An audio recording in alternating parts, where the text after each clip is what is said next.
Serenity Valley Stories introduces Madison's Encounter. The smell of pine sap lingered in the air, thick and sweet, as I adjusted my flashlight and continued down the narrow trail.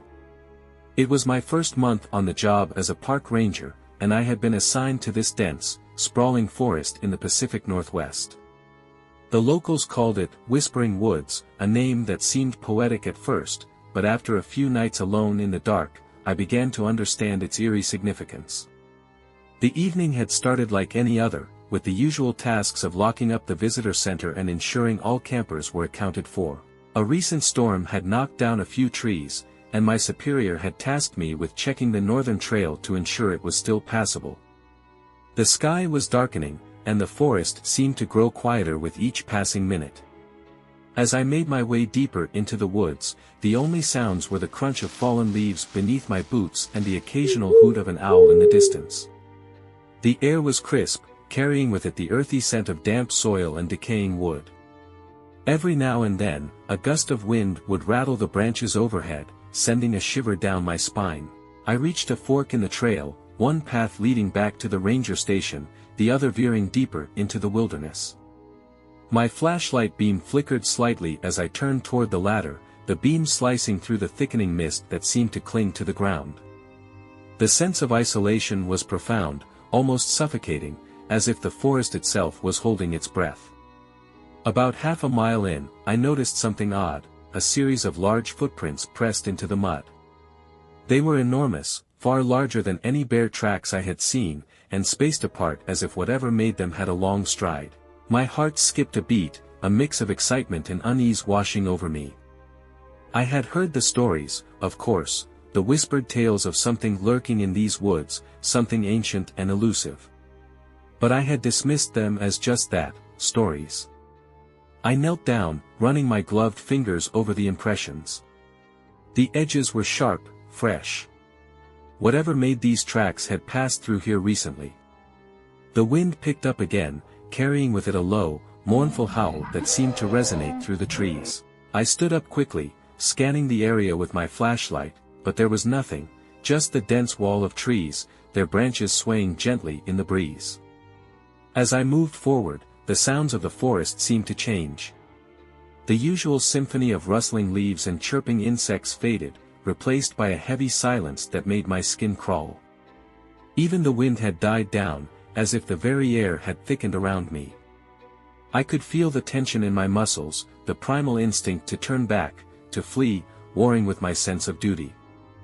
Then I heard it, a distant, guttural growl, so deep it vibrated in my chest. I froze, my breath catching in my throat. It was unlike any sound I had ever heard, not quite animal, not quite human.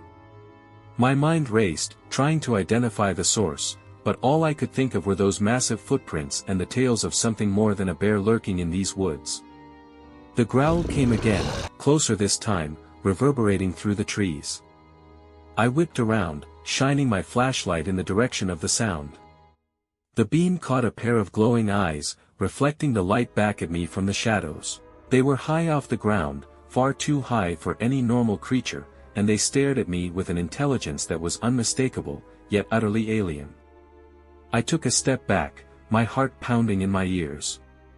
The creature emerged from the darkness, its massive form silhouetted against the dim glow of the moon. It was covered in thick, matted fur, its body towering over me like a living shadow. The smell hit me then, a pungent, musky odor mixed with the stench of wet earth and decay. For a moment, we just stood there, staring at each other. I could feel its gaze boring into me, as if it was trying to decide whether I was a threat or prey. My legs trembled, every instinct screaming at me to run, but I was rooted to the spot, trapped by fear and fascination. The creature let out another low growl, the sound vibrating through the air like a drumbeat.